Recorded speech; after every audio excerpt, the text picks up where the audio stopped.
The Sega CD doesn't need any introduction. It was a flop, not a lot of people bought it, ahead of its time, but the technology was just too early to be impressive. It was innovative, but not too memorable. Funnily enough, the two Sega CD games that seem to get some representation nowadays are Sonic CD, with that excellent Christian Whitehead port, and Night Trap with its high-definition ports and such. One of them being on the Nintendo Switch. Isn't that hilarious? In the past year, some very violent and offensive games have reached the market. And of course, I'm speaking about Mortal Kombat and Night Trap. And let me say that for the record, I want to state that Night Trap will never appear on a Nintendo system. Obviously, it would not pass our guidelines. This game, which as you've indicated, promotes violence against women, simply has no place in our society. Well, the Sega CD lasted from 1992 to 1996, having a pretty short lifespan. With approximately 210 games being made for the add-on, the Sega CD may have been underappreciated for its time, but nearly 3 decades later, it seems to have gained a cult following. A lot of games on the Sega CD are considered hidden gems. Sonic CD for a time was considered the best Sonic game ever made, just for how elusive and rare it was to play. There's a lot of Sega CD games that fall under that category. So it's safe to say that in its decently expansive library, several Sega CD games have their cult followings, and remain some of the most cherished parts of gaming history. Then there's Wild Woody.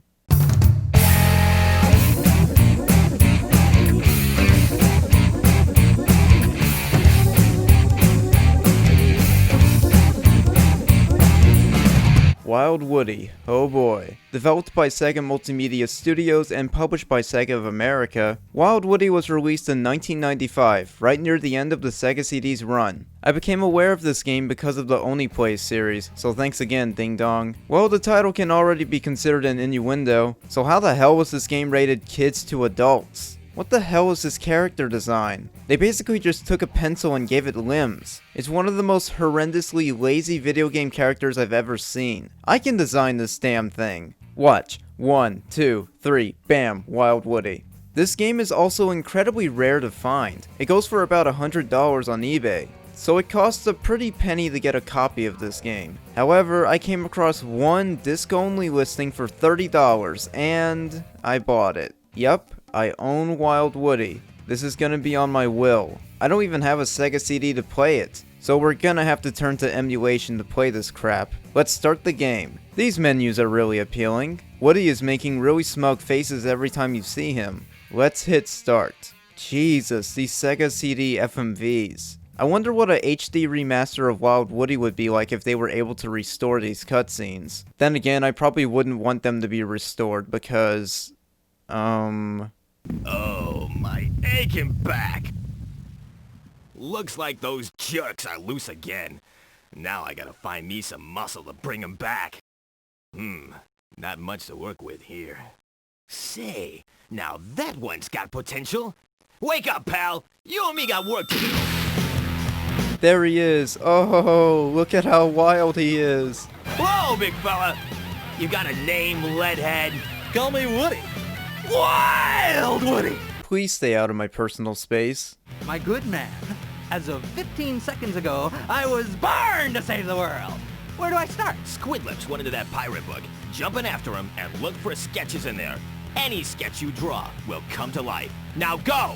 See you in a jet, little boy. It's time to start sketching! Would it make it worse if I brought up that these cutscenes were mo-capped? Okay, this leads us to our first level. There are 5 worlds in Wild Woody, each having 2 acts and a boss near the end. So that's about 10-ish levels with 5 boss fights. This sounds like an incredibly short game, but don't you worry about that. The game designers came up with a brilliant strategy to pad out the game time to just under an hour 40. Every single level in this game is awful. They're not fun to play, they're terribly designed, and they're not fun at all. Each level has their own fair share of issues, along with having similar problems shared throughout the levels. The first world, being a pirate world, actually has the 2 best levels in the game, mainly since they're pretty short and that makes them way less of a hassle to play through. The next world is a Greek-like place. Act 1, being the Minotaur Maze, highlights the #1 issue with the level design in Wild Woody. Every level is laid out as an incoherent maze that just becomes more and more difficult with each new world you go to. There's no real structure to these levels, they're just a mess. All you're doing is just platforming around endlessly, just hoping you'll find the end of the level eventually. I also played this game on easy mode, and it was still difficult to beat most, if not all, the levels. This leads to the second issue with Wild Woody, the controls. The controls are just as horrendous as the level designs. Ground control feels okay, but it's the jumping that really highlights the issue. Woody only jumps good whenever he feels like it, and steering yourself in midair feels really stiff, which makes platforming feel much more annoying.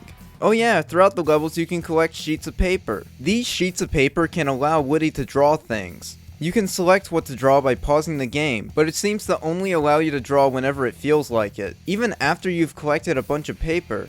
I rarely use these power-ups. The first few levels never really required them for use, unless you wanted to cheat, besides one level that I'll get to later. Oh yeah, the more you draw things, the shorter and weaker Woody seems to appear. So drawing stuff isn't always recommended.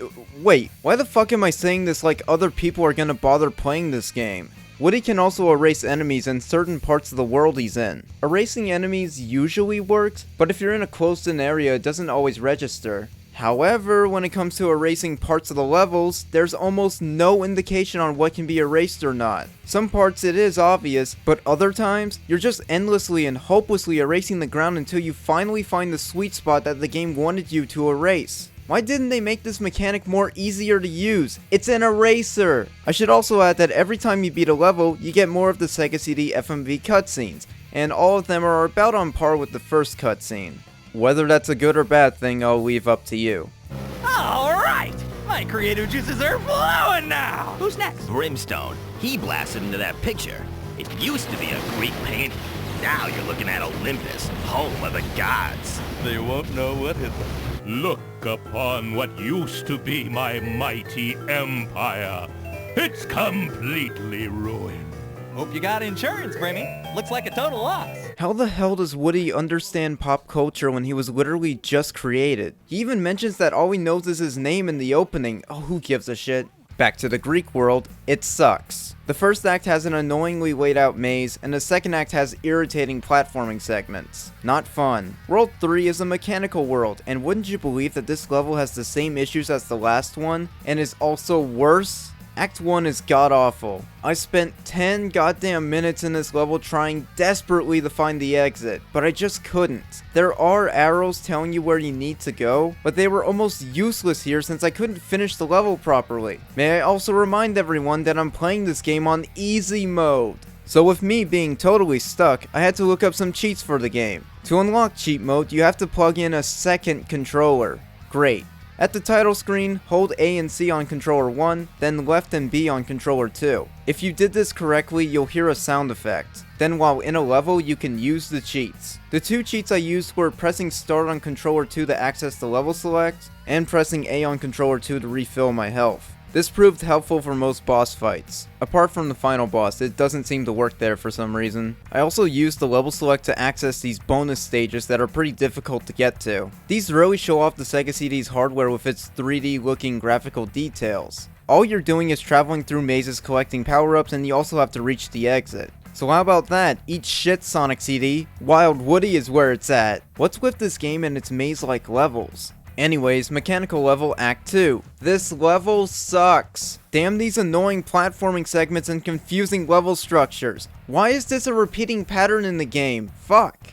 Let's go to World 4, a sci-fi world, aka the worst world in the game. The enemies are bullshit and the level design is still confusing, and it's probably the absolute worst here. First of all, Act 1 just sort of ended, which caught me off guard. Why are there a lot of levels that just end like that? Then, the later Act 2 is the most impossible level in the game, Jesus Christ. This level right here made me completely give up on this game. It requires you to collect papers to use this rocket power-up in the level. Otherwise, you're gonna be stuck and probably have to reboot the console and load your save file again just to restart the damn level. I'd imagine playing this on a legitimate Sega CD with the console's long-ass loading screens would not make this pleasant to reboot levels in Wild Woody. Thank God we can cheat. World 5 is a cemetery area, and this one is probably one of the easiest final zones ever. It is intimidating at first, and the slippery platforms are the bane of my existence. but I got through both levels just fine, surprisingly enough. Am I just getting better at this game the more I played it, or is this level just easier? They're still awfully designed though, there's no denying that. Screw Act 2's disappearing platforms. Sorry to disappoint you, Wild Woody, but you're not Mega Man. So I was having a pretty miserable time playing this game. So why did I even bother? Well, the music for Wild Woody is the primary reason I bothered looking at this game. Wild Woody's soundtrack is astonishingly good at some points. Some tracks are kinda but most of the OST is insanely well made. The best track is probably Minotaur Maze, with maybe the bonus round music being second. It's got a very heavy metal influenced style, and with the Sega CD being able to have CD quality music, the composer really used this to his advantage. Yes, I said composer, just one person made the soundtrack. That man was Ron Thal, aka Bumblefoot as he's known in the music industry, who would later go on to play lead guitars and backing vocals for Guns N' Roses between 2006 and 2014. You gotta start somewhere, guys. Apparently, he was given just 1 month to compose the game, so for the limited time he had, he did a pretty damn good job. Being honest, the soundtrack is probably the best part of the game, and was the main thing that really kept me playing it. So while I was having a pretty difficult time playing this game, at the very least I was doing